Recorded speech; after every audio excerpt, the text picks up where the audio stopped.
जय हिंद दोस्तों, स्वागत है आपका अपने YouTube चैनल मैथ्स स्टेप्स पर। दोस्तों, मैं हूं काजिम सर और आज मैं आपको सिखाने वाला हूं डिविजिबिलिटी रूल्स।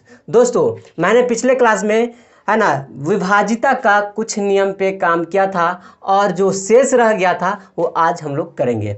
दोस्तों, इन सारे चीज़ों को सीखने के लिए हम लोग कुछ रूल्स पे काम करेंगे। ठीक है दोस्तों, तो चलते हैं वो रूल्स सीखने के लिए, फिर उसके बाद हम लोग एक एक करके डिफाइन करेंगे वहाँ पे भी। ठीक है दोस्तों, वो रूल क्या है ध्यान में रखना है कि अगर दो संख्या का मौसा एक हो, अगर कोई दो संख्या उसका मौसा एक हो और वो दोनों संख्या किसी तीसरे संख्या को विभाजित करे तो इसका गुणनफल भी उस संख्या को क्या करेगा, विभाजित करेगा। नहीं समझ में आया? ध्यान दीजिए, ध्यान दीजिए। मान लीजिए कि ए कोई संख्या है और बी भी कोई संख्या है।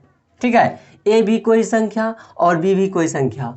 इसका मौसा मतलब एसएफ एक हो, इसका मौसा क्या हो, एक हो।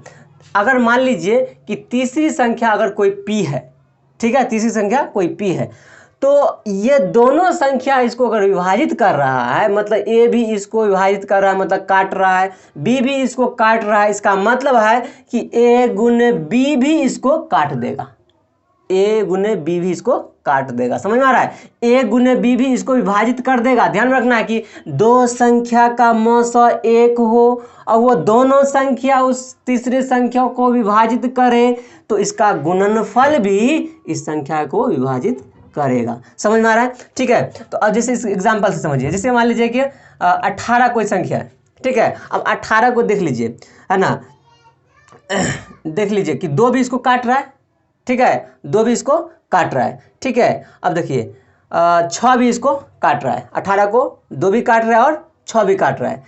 तो अब कहिएगा कि ये इसका गुणनफल भी इसको काटना चाहिए। तो दोस्तों यहाँ पे नहीं काटेगा, क्यों? क्योंकि यहाँ पे 6 और 2 का मौसा क्या एक नहीं आएगा, मौसा एक नहीं आएगा। समझ में आ रहा है? 6 2 का मौसा एक नहीं आएगा, 6 2 का मौसा एक नहीं होगा। यहाँ पर 2 6 का मौसा एक होगा क्या? नहीं होगा। ठीक है, इसीलिए हम कहेंगे कि इसका गुणनफल यहाँ नहीं काटेगा। फिर देखिए जैसे 18 का देखिए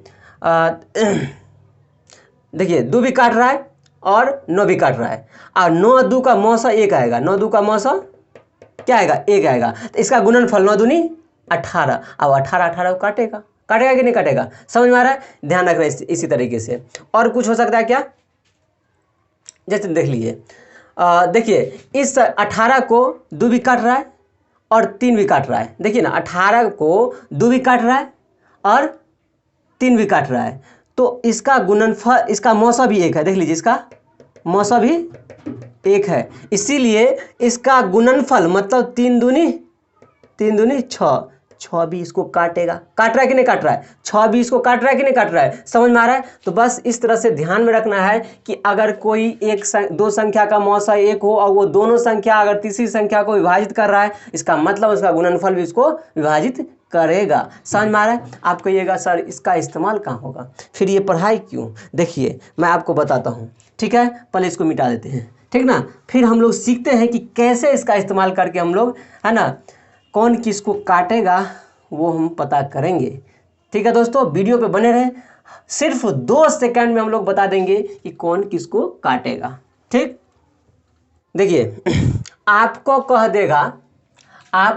देगा, है ना, पिछले क्लास में मैंने छोड़ दिया था 6 से विभाजिता का नियम। ठीक है, 6 से विभाजिता का नियम, है ना। तो यहाँ पे हम लोग अगर कोई कहेगा 6 से विभाजिता का नियम बताइए, किससे?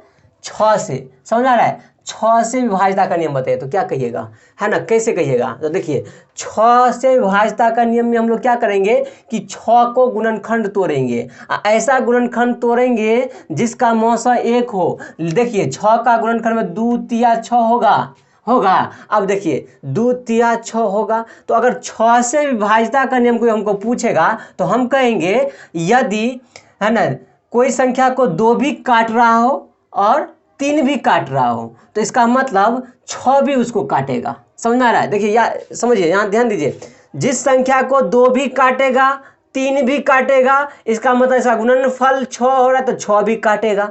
समझ में आ रहा है? तो इसलिए 6 का विभाजिता का नियम को पता चल जाएगा वहाँ से। समझ में आ गया? तो ध्यान रखना है, 6 से विभाजिता का नियम कोई पूछे तो कहेंगे जिस संख्या को 2 भी काट दे 3 भी काट दे तो कहेंगे कि 6 भी उसको काट देगा, 6 भी क्या करेगा, काट देगा। ठीक है, समझ में आया। आप मान लीजिए, देखिए कोई कहेगा 12 से विभाज्यता का नियम बताइए। किसका? 12 से विभाज्यता का नियम। तो क्या बताएंगे? तो कहेंगे ठीक है ना, 4 और 3, 4 और 3 का मौसा भी 1 है। ठीक है, तो अगर कोई संख्या को 4 भी काटे 3 भी काटे तो इसका गुणनफल 12 भी काट देगा। समझ में आया? 4 भी काटे 3 भी काटे तो इसका गुणनफल 12 भी काटेगा, क्योंकि दोनों का मौसा 1 है। समझ में आया? दोनों का मौसा 1 है। तो बस ध्यान रखना है। कोई कहेगा हमको जो है 18 से विभाज्यता का नियम बताइए। तो क्या कहेंगे दोस्तों? 18 से विभाज्यता का नियम देख लीजिए। तो इसका ऐसा गुणनखंड तोड़ना है ताकि उसका मौसा 1 हो। है, देख लीजिए इसका गुणनखंड, जैसे 2 9 में 18 है कि नहीं। तो जिस संख्या को 2 भी काट दे और 9 भी काट दे तो इसका गुणनफल 9 दूनी 18 भी काट देगा। क्यों? क्योंकि इसका मौसा कितना है? 1 है। 9 2 का मौसा 1 ना होगा। कोई कहेगा कि 6 3 ले लीजिए ना, 6 3 का 18 तो हो रहा है ना, तो 6 भी काट दे 3 भी काट दे तो ये भी काट देगा। नहीं नहीं नहीं नहीं, क्योंकि 6 3 का मौसा 1 नहीं होगा, 6 3 का मौसा 1 नहीं होगा, इसीलिए ये कहना गलत हो जाएगा। जिस संख्या को 6 भी काटे 3 भी काटे तो 18 भी काटेगा, ये कहना गलत होगा, क्योंकि इसका मौसा 1 नहीं आ रहा। समझ में आ रहा है मैं क्या कह रहा हूँ? ये फिर सही है, ये सही है। समझ में आ रहा है? इसी तरीके से आपको कह दे, क्या कह दे, बोल देगा आपको कि है ना, मान लीजिए 36 का से विभाज्यता का नियम बताइए। कितना? 36 से विभाज्यता का नियम। अब इसका गुणनखंड तोड़ेंगे।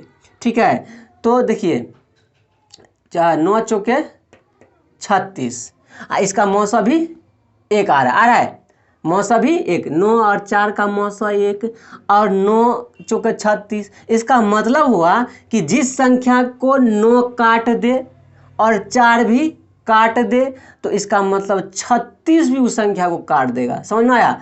36 भी उस संख्या को काट देगा। समझ में आ गया? ठीक है। कोई कहेगा नहीं इसका हम 12 या 36 कर देते हैं, इससे नहीं होगा सर। 12 या 36 तो हो जा रहा है, 12 भी काट दे 3 भी काट दे तो क्या 36 नहीं काटेगा? नहीं दोस्तों, नहीं। क्यों? क्योंकि 12 और 3 का मौसा 1 नहीं हो रहा है, 12 3 का मौसा 1 नहीं हो रहा है, इसीलिए ये कहना गलत हो जाएगा। समझ में आ रहा है? ठीक है, तो बस ये तो दोस्तों चलते हम लोग अब है 11 से विभाज्यता का नियम देख लेते हैं। ठीक है, 11 से विभाज्यता का नियम है ना, विभाज्य है ना ता का है ना नियम। ठीक है, अब 11 से विभाज्यता का नियम देख लेते हैं। दोस्तों ध्यान में रखना है कि किसी संख्या के अल्टरनेटिव अंकों का योग का अंतर, ठीक है, अल्टरनेटिव अंकों के योग का अंतर अगर 0 हो या 11 का गुणज हो, ठीक है, तो वो संख्या 11 से कट जाएगा। समझ में आ रहा है क्या कर रहे हैं?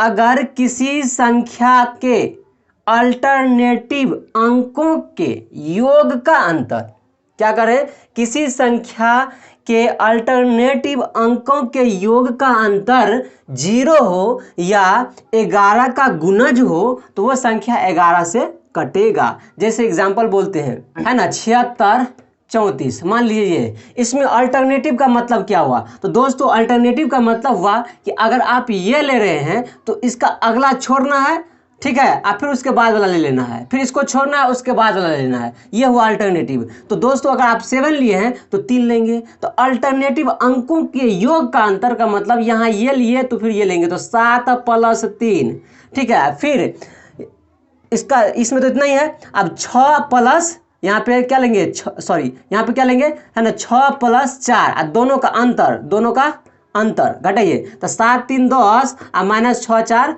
10, 0 आ रहा है। मतलब ये हुआ दोस्तों कि ये संख्या 11 से विभाजित होगा, ये संख्या 11 से विभाजित होगा। क्यों? क्योंकि इसका अंतर 0 आया। अगर 0 के जगह कोई 11 का गुणज भी आता ना, मान लीजिए 11 आता, 22 आता, 33 आता, 44 आता, 88 आता, अगर ये सब आता ना, ये सब आता तो भी हम लोग कहते कि ये 11 से विभाजित होगा, तो भी ये 11 से विभाजित होगा। समझ में आ रहा है? अल्टरनेटिव अंकों का योग का अंतर 0 आए या 11 का गुना जो हो तो वो संख्या जो है 11 से कटेगा। समझ में आ गया है ना? ये एग्जाम्पल है आपका। मैंने